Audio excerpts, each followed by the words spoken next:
Hola, mi nombre es Ashley Osorio Castillo y soy del programa de instrumentación quirúrgica. Buenos días, mi nombre es Valentina Ponzavivas y soy del programa de instrumentación quirúrgica. Buenos días, mi nombre es Laura Sofía, soy del programa de instrumentación quirúrgica del primer semestre. Buenos días, mi nombre es Karen Daniela Portocarrero Ramírez y pertenezco al programa de instrumentación quirúrgica. Hola, mi nombre es Carol Liliana Valenzuela Carvajal y soy del programa de instrumentación quirúrgica. ¿Qué podemos decir sobre esto? Bueno, la limpieza en espacios públicos, laborales, debe ser muy importante. Las exigencias de la esterilización en la mayoría de los casos vienen marcadas por las recomendaciones emitidas que son por la Organización Mundial de la Salud y la normativa de gobierno. O sea, ¿qué quiere decir? Que en el momento de llegar al hospital ellos deben tener la normativa, que es el método de desinfección, ya sea en este caso lo del COVID, que siempre que llegamos nos echan alcohol o nos dicen que nos tenemos que lavar las manos, ya sea cuando vamos a entrar y todo eso. En sí, ¿qué es la desinfección? Es el proceso que se lleva a cabo para eliminar los microorganismos o patógenos, ya sea de algún objeto o de algo que estemos tocando. Existen dos métodos de desinfección, que son los métodos químicos y los métodos físicos, y a continuación te lo vamos a decir. Gracias.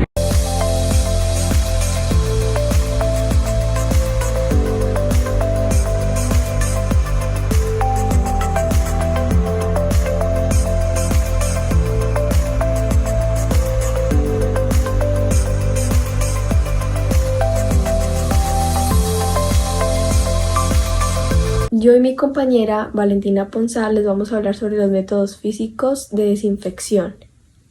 Yo les hablaré sobre los métodos físicos como son la ebullición, pasteurización y planchado. Mi compañera les va a estar hablando sobre las radiaciones ultravioletas y ultrasonido. La desinfección por calor recibe el nombre de pasteurización y este proceso es por calentamiento de líquidos. Se emplea generalmente a temperaturas por debajo del punto de ebullición, destruye y elimina bacterias y también es efectivo contra la mayoría de virus, hongos y protozoos y microorganismos patógenos infecciosos. Este no incluye esporas y los dispositivos semicríticos como los de equipamiento utilizados para terapia respiratoria y equipos de anestesia pueden ser pasteurizados mediante ebullición. Todas sus partes deben ser sumergidas permanentemente durante todo el proceso y basta con mantener la temperatura en alrededor de 65-77 centígrados por 30 minutos. Los centros ubicados en lugares con una altura requieren de más tiempo, debido a que el punto de ebullición del agua es menor mientras más nos alejamos del nivel del mar.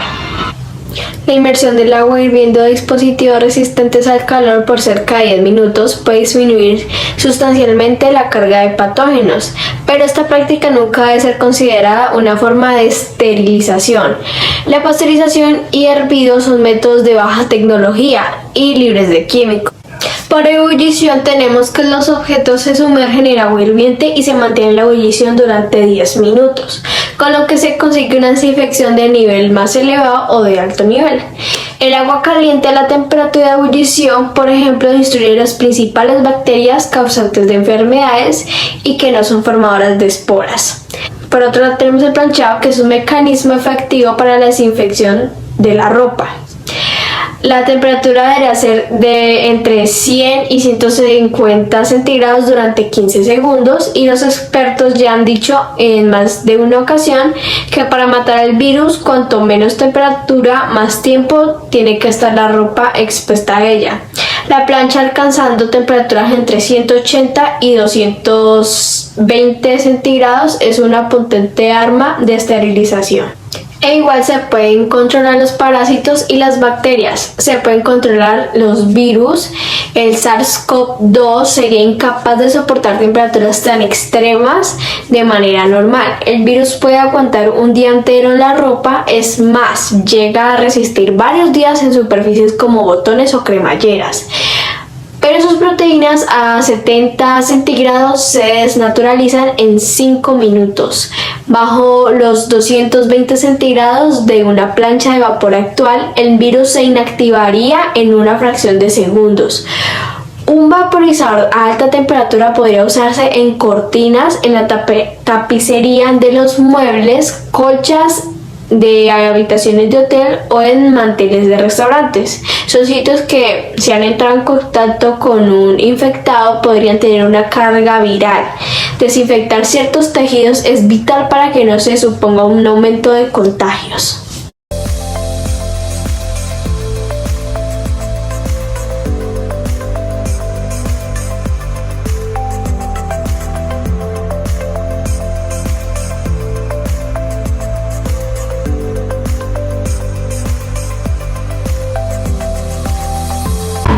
Las radiaciones ultravioletas. La generación artificial de la ultravioleta se logra mediante la utilización de una lámpara de cuarzo que contiene gas de mercurio en su interior.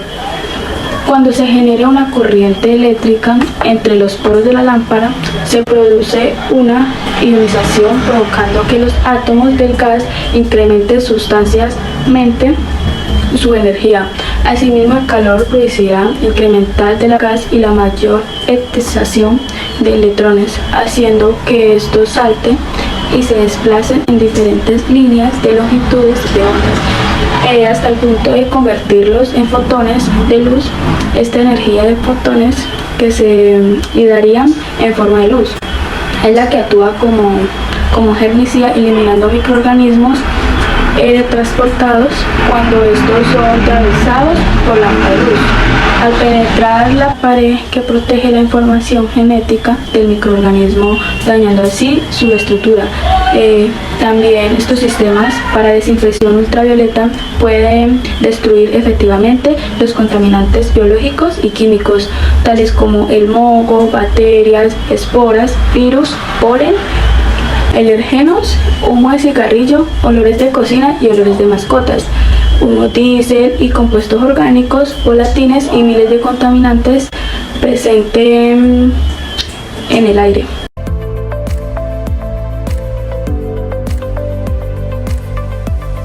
Los ultrasonidos funcionan mediante ondas frecuentes en el líquido en el que se sumergen las piezas.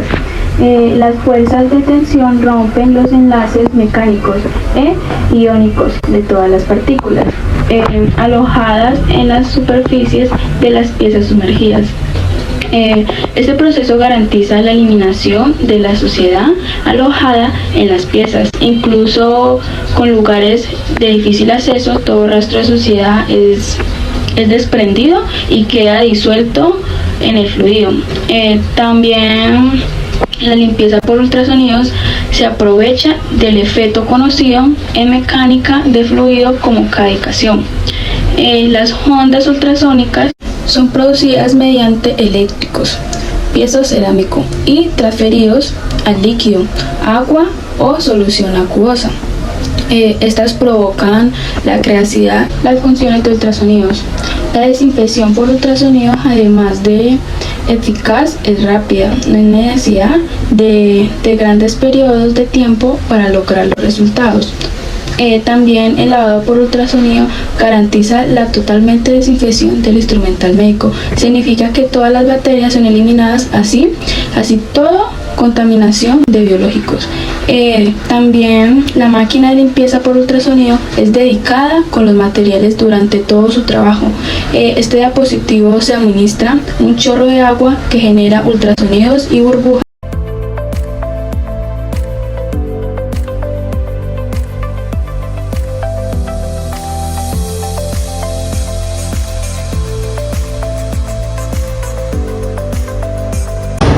Métodos químicos de desinfección.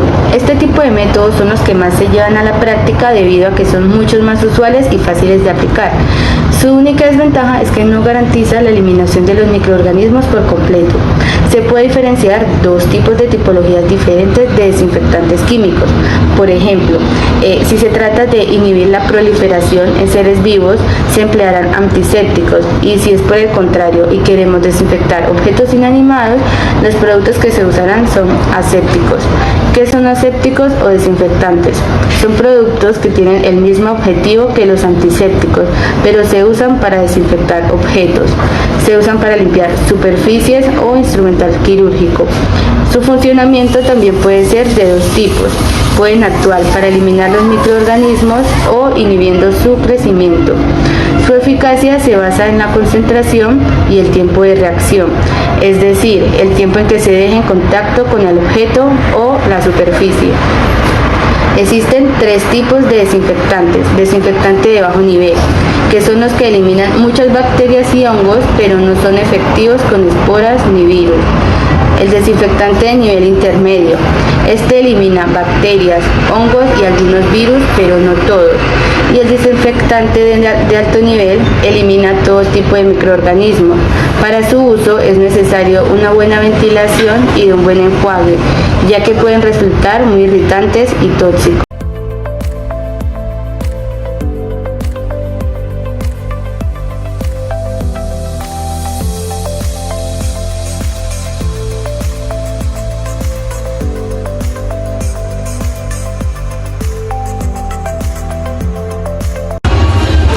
Los principales grupos de desinfectantes empleados para la limpieza química se agrupan en 4 bloques diferentes: alcoholes, aldehídos y fenoles, olágenos, oxidantes y aminoácidos.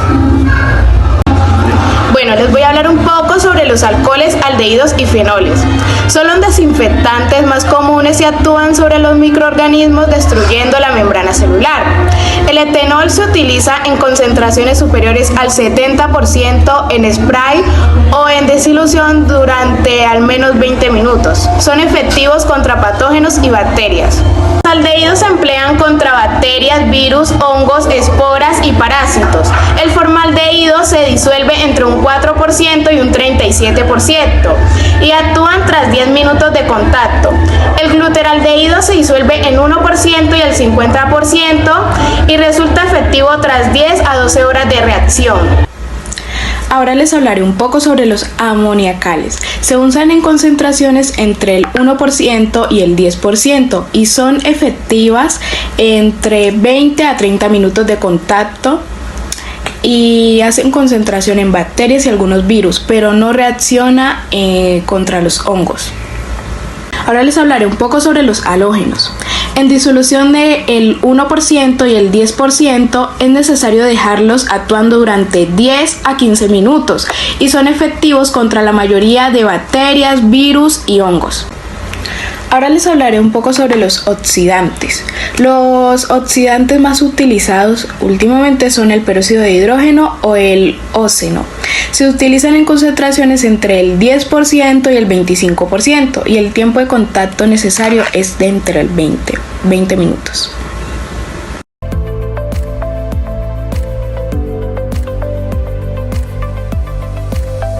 Bueno, a continuación pues yo les voy a dar como una breve conclusión sobre lo que nosotros acabamos de hablar. Bueno, se dice que en sí la desinfección es un proceso en el cual se eliminan todos los microorganismos, ya sean patógenos o no patógenos, que tengan virus o bacterias, y mediante a esto pues se hace la desinfección, ya sea métodos físicos o método químico. Pues como nosotros somos personal de salud, entonces tenemos que tener en cuenta que tenemos que estarnos lavando las manos muy constante, ya sea en un lugar donde entremos, donde digamos cuando vamos a atender a un paciente, le vamos a realizar algo, hay que lavarnos las manos, porque eso le brinda como una seguridad al paciente a la hora de hacer su trabajo. También tenemos que tener en cuenta que ya sea cuando estemos en casa, cuando lleguemos o en lugares públicos, estarnos lavando las manos, estar muy constante con eso. Entonces pues eso fue todo y muchas gracias.